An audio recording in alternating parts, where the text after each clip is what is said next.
Hey BookTube, I'm Sean the Bookmaniac. Welcome back to my channel. I'm standing here solely because this is one spot that seems to be out of the wind. It's not a horrifically windy day, but the wind is blowing from every imaginable direction all at the same time. So this seems to be a little bit sheltered. So just let me quickly say hello. I'm off to take you to Kisaten. Oh, before I say that, that little footage there was just Japanese restaurant takeout dishes that have been set back out for the restaurant to come and pick them up. So that's a sign of living my best life in Japan. I've never ordered from those kind of restaurants for delivery, but I'm not Japanese. Oh God, is that the wind? So yeah, I'm taking you to a kisaten, which is a traditional Japanese tea house. That's what kisaten means, but really in the modern era, I think probably since after World War II, I'm not exactly sure when, but they are really coffee houses, cafes, a Japanese cafe. I guess if you ask them for tea, they might make you a cup of tea, but they make delicious coffee. I don't know where the style of coffee brewing comes from, but it's unique. I've never encountered it until Japan, and it's better than Starbucks, and it better be better than Starbucks because it's more expensive than Starbucks. Minimum $5 a cup, usually $7, and no refills. One kisaten I used to go to that's sadly closed would give you the second cup for half price, but that's very rare. But I don't mind because it's a delicious cup of coffee, and they're very old, not run down usually, but very old dark wood interiors and quiet. And you have a big enough table. I don't like the chairs because they're so low. All the old style seats in Japan are so low when they give you a chair. But otherwise, you get a big table and nobody's gonna hassle you to, you can sit there for hours and have space to spread out and breathe. And I'm going there and taking my books and you. So let's go.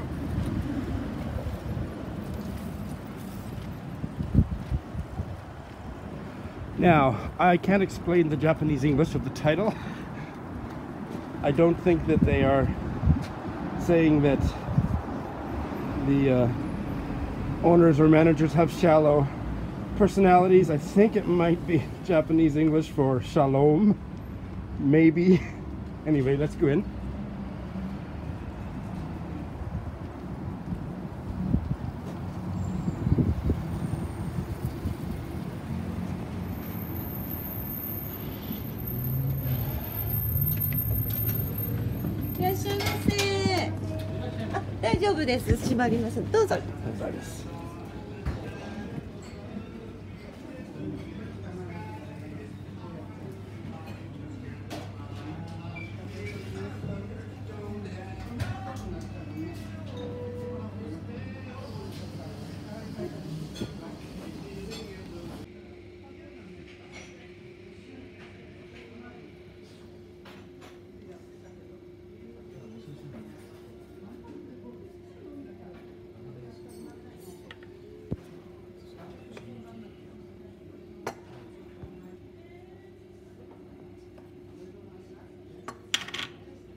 Hey, so I am buddy reading the Queen Mary biography with my good friend Leah in Calgary, and we're doing the buddy read by Voxer.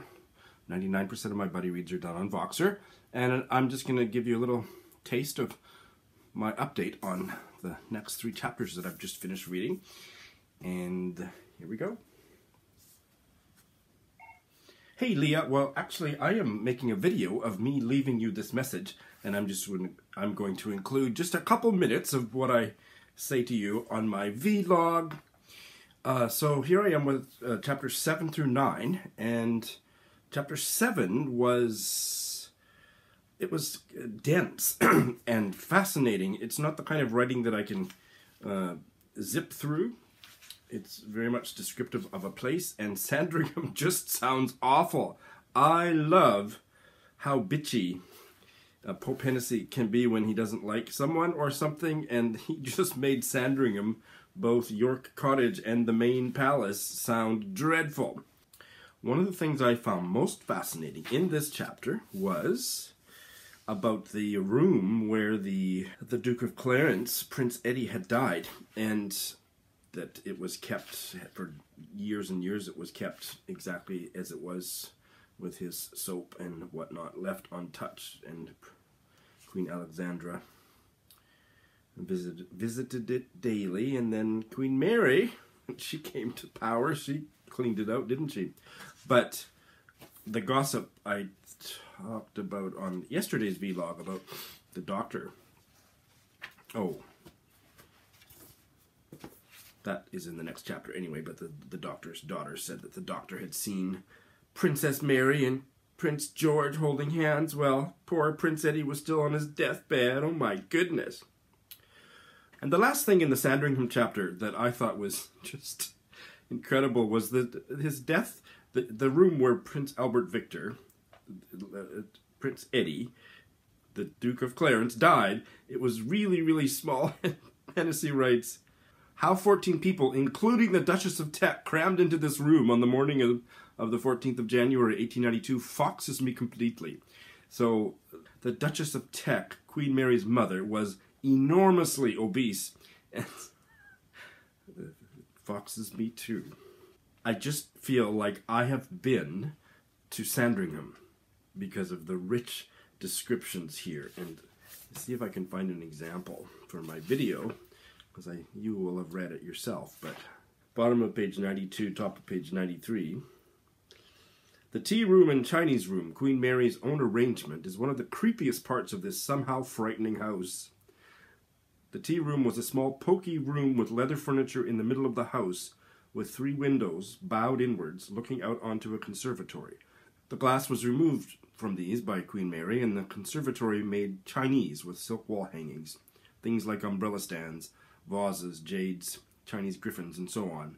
While in it, you feel you are being watched from the tea room, and a more worrying room I never saw. It was like something in a creeping nightmare.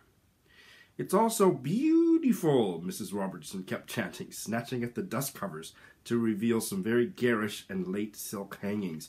And so I'm going to turn the video off here in a second, but all of the royal palaces are ugly, aren't they? Like, maybe the architecture's okay, but the interior decorations are gaudy and horrific, aren't they? Like Buckingham Palace. Like, I don't care.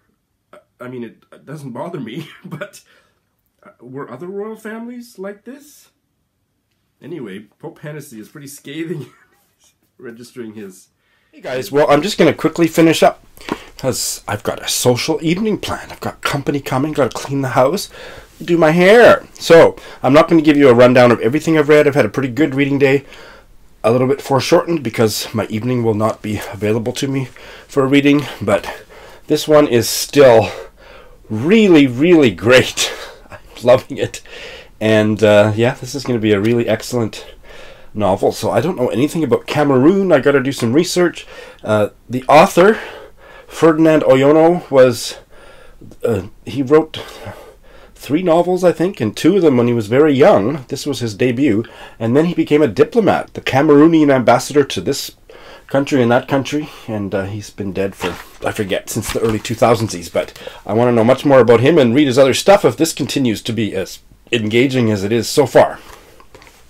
And I said yesterday, this is going to be, I'm calling this is probably going to be one of my top reads of 2019, certainly of January 2019, and I've came across a quote that I want to share with you, and this is my last point for today's vlog.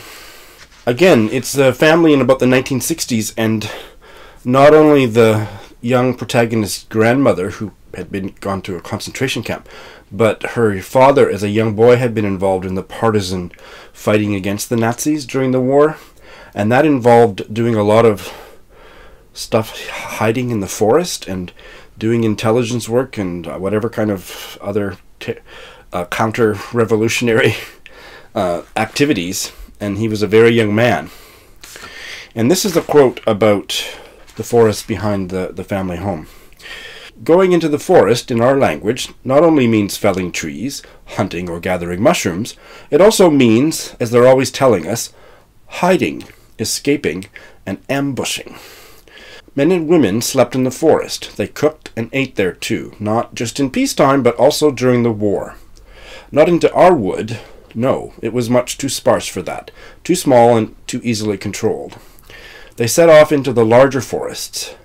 Many people took refuge in the forests, a hell in which they hunted and were hunted like game.